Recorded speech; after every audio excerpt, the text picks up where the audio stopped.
त्याग करथिले किंतु तांकर जो कीर्ति जहाँ जहाँ करिचंती सी गंजाम कहतु खलिकोट कहतु एवं ओडिशा कहतु आज भी लोक तांकु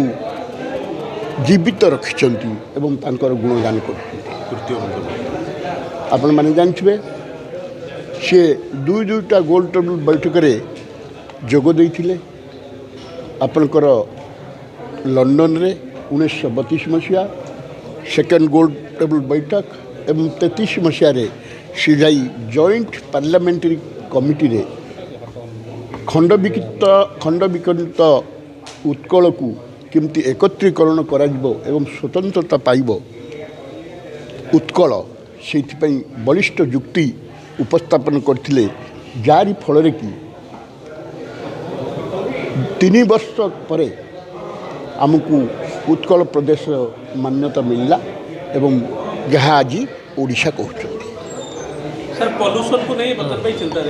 पॉल्यूशन मत गोटे बड़ समस्या पलटि अवधि अप्रैल मास